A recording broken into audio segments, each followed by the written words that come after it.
What's up guys, Virgil here for JRPG Central, and today I'm going to be counting down my personal top 5 JRPGs of 2018. 2018 was a pretty stacked year for JRPGs, with many of the ones I played being some of my most anticipated from the previous year. And while I didn't play quite as many as I would have liked, I did play to completion at least 5, so here's my top 5.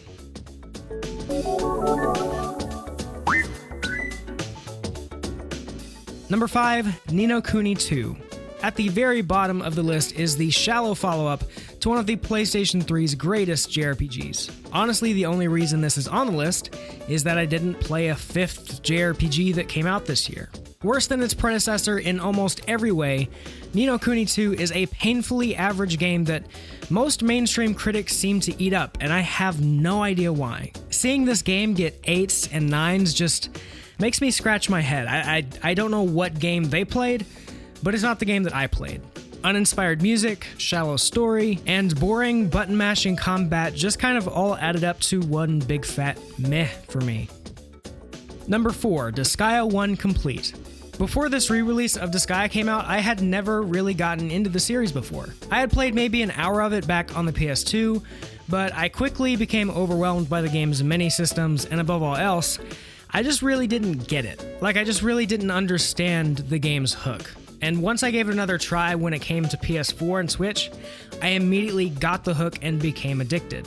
So much so that not long after, I took a trip to the city and went on a Disgaea buying spree. I basically hit up 4 different game stores of a certain chain that we have here in the South, and just bought every Disgaea game that I could. They were having a sale of buy one get one half off or buy one get one free or something like that, so I went pretty crazy. I'll put some pictures up here on screen that show some of the games I got. I think I got almost everything except for Disgaea, what is it called? Disgaea Infinity or Disgaea Infinite? I think it's Disgaea Infinite. It's like a visual novel type game on the PSP. That was the only one I really couldn't find. But yeah, Disgaea was a ton of fun. Its strategy gameplay was addicting, the cast is great, and I just love the goofiness of the story. Sometimes JRPG narratives can take themselves a little too seriously and tend to lean towards the melodramatic. So having this kind of goofy story unfold to go along with the awesome gameplay was a really nice refresher. Speaking of narratively refreshing games, number 3, Octopath Traveler.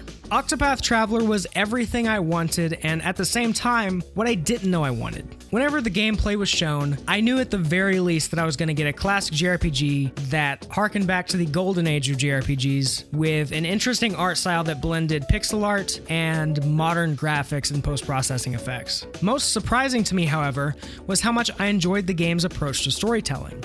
Telling 8 concise, separate stories, all with their own beginning, middle, and end, was something that I personally grew to love as I played through the game. And the way the game does tie together in the end through basically a really elaborate side quest featuring characters that you wouldn't think have anything to do with each other, but they do. And when it all unfolds, it's just kind of crazy, and it's just really awesome the way they handle this. And this take on the story, coupled with the great combat and one of the best soundtracks of the year, lands Octopath Traveler at the number 3 spot. Number 2, Dragon Quest XI.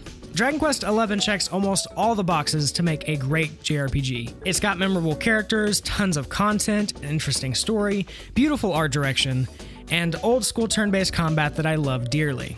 And I bet some of you are shocked that this isn't my number 1, and honestly, I'm kind of shocked it's not my number 1. If you had asked me in 2017, hey, what do you think the best JRPG of 2018 is going to be? I would have told you Dragon Quest XI pretty easily. And this isn't to discredit Dragon Quest XI, it's still an incredible game, but for me, I know this wasn't as big of a deal to some, but to me, the music really detracted from the experience. Music is incredibly important to me, not just in video games, but in general, and what we got in Dragon Quest XI was just not good. It took me out of the experience multiple times. In fact, I can remember one key scene towards the end that was supposed to have a good amount of emotional resonance. It was a very key point in the story, and as soon as the music kicked in, it immediately pulled me out of it. This frustratingly kept Dragon Quest XI from meeting its full potential for me, and because of that, it is only the second best JRPG that was released in 2018.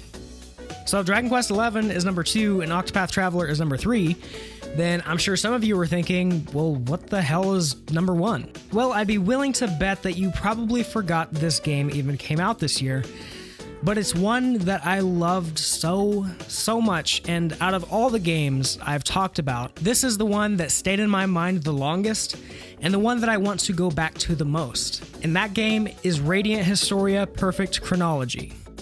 As I said in the review, I already had hype going into playing this game, as the DS original was very well known and held in very high regard, but man, somehow this game still exceeded my expectations and then some. The story is mature, dark, and compelling.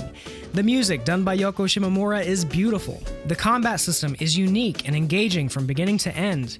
And the art direction is right up my alley too, reminding me of a 2D PlayStation JRPG. It's just such a fantastic experience, and out of all the JRPGs I listed, I truly believe it to be the best and the most complete package out of all of them.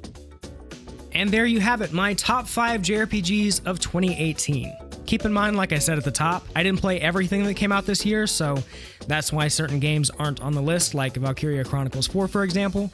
But down below, let me know what your personal JRPG of the year was, or even better, give me your personal top 5 list as well. As cliche as they are, I really love making lists, and I love comparing lists with people. I think it's just a really fun exercise to do, and as far as seeing other people's lists, I love kind of getting a feel for what you guys thought of this year and what you guys really liked.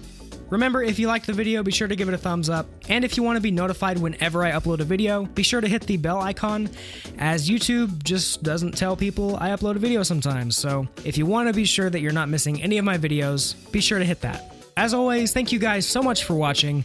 I hope you all have a great day, and I will catch you guys in the next video.